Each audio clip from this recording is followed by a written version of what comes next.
JNC 키친 구독자 여러분 반갑습니다. 박 원장입니다. 자, 오늘 제가 준비한 내용은 강아지, 고양이, 방광암과 관련된 내용입니다. 제 개인 채널을 통해서도 제 개인 블로그 통해서도 질문을 많이 하시고 병원으로도 전화가 많이 와가지고 오늘 내가 방광암과 관련된 내용을 한번 좀 정리를 해드려야겠다 이런 생각이 들어서 오늘의 영상을 준비하게 되었습니다.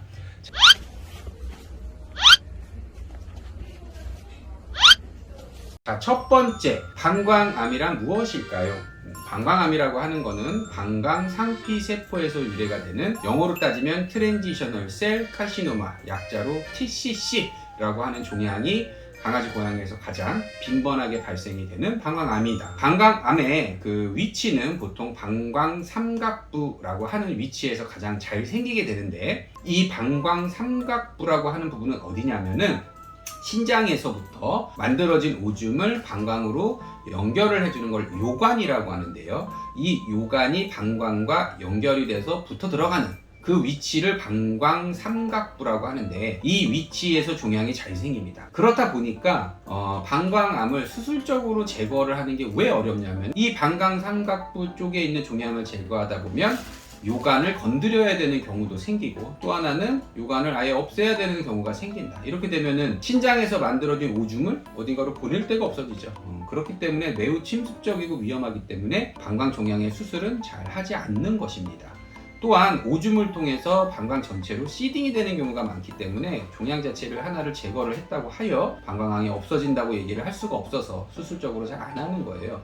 자, 이렇게 생긴 방광암은 방광염과 증상이 초기에는 유사합니다. 보통 방광염이 있던, 방광결석이 있던, 방광암이 있던 아이들은 보통 오줌을 시원하게 못 보고 찔끔찔끔 싸고 화장실 들락날락거리고 자꾸 잔뇨감이 남아있고, 이런 증상들을 초기에는 보이는데, 이게 조금 더 진행이 되면 이제 오줌을 잘 못 싸는 그러한 증상이 나타나게 됩니다. 오줌을 못 싸다가 아예 못 싸게 되면은 신후성 신부전이 급성으로 발현이 돼서 그로 인한 사망에 이르기도 하기 때문에 그 전에 알아야 된다. 자, 그렇게 되고 보통 방광암은 방광삼각부에서 유래가 돼서 방광 전체 혹은 전립선, 요도 쪽으로까지 전이가 자주 일어나게 되고, 요관 또는 신장으로의 전이도 발생이 될 수 있습니다. 이러한 것들이 방광암의 특징이다라고 생각을 하면 돼요. 자, 그러면 방광암과 방광염, 일반적인 방광염과 방광암은 그 형태학적인 부분이 초음파로 다르기 때문에 헷갈리지가 않는데, 간혹 폴리포이드 시스타이티스 혹은 방광삼각부가 아닌 부분에서 유래가 되는 방광암의 경우에는 이 둘을 영상학적으로 구분하는 게 생각보다 어렵습니다. 그렇게 되는 경우에 할 수 있는 거는, 물론 체중이 받쳐줘야 되겠지만 어느 정도 체중이 나가는 아이들이라고 한다면은 방광경을 통해서 그 내시경을 집어넣고 그쪽으로 워킹 채널로 포셉을 집어넣어서 조직을, 샘플을 따가지고 조직 검사를 통해 방광암을 진단을 하기도 합니다. 여러 가지 무슨 방광암 표지 인자들을 가지고 검사하는 되게 여러 가지 검사 방법들이 있는데, 제가 써본 바로는 현재까지는 전혀 신뢰를 할 수 있는 수준은 아니다라는 거예요. 이게 양성이 나왔다고 방광암이라고 얘기할 수가 없고요. 그게 음성이 나왔다고 방광암이 아니다라고 얘기를 할 수가 없어요. 지금까지 제 경험상은 그렇습니다. 그렇게 되고, 그렇다면은 방광암이 진단이 되었다라고 했을 때는 어떻게 해야 되느냐라고 하는 거예요.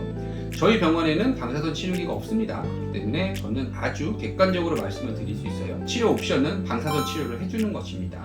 방사선 치료를 했을 때는 평균 생존기간이 600일이 넘어가요.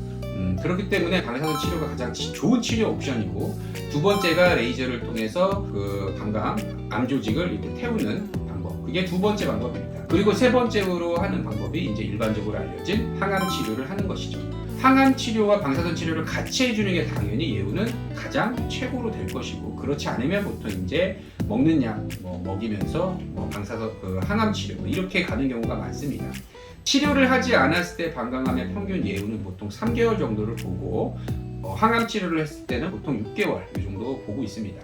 물론 방사선 치료를 한다고 해서 완치가 되는 건 아니지만 2년 정도의 생존기간이라고 하는 거는 사람으로 치면은 아이들이 보통 1년에 5년 정도를 보니까 10년 정도를 지내는 거예요. 근데 이게 10년을 지내면서 그것 때문에 계속 고생을 하는 건 아니고, 또 치료가 어느 정도 돼서 호전이 되면은 또 아픈 아이 같이 또 잘 지내는 경우들도 많기 때문에 2년이라는 시간은 치료를 하는 데 있어서는 매우 중요하고 긴 시간이라고 생각이 됩니다. 자, 오늘 이렇게 해서 방광암과 관련된 내용들에 대해 간략하게 설명을 드렸는데 궁금한 내용이 있으시면 댓글로 남겨주시면 제가 거기에 맞는 영상을 또 제작하거나 아니면은 댓글로 답변을 해드리도록 하겠습니다. 안녕. 야, 이번에도 내 블로그에 방광암 내용들 그 질문들 엄청 많이 올라왔다며? 안녕. 좋아요와 구독 부탁할게. 안녕.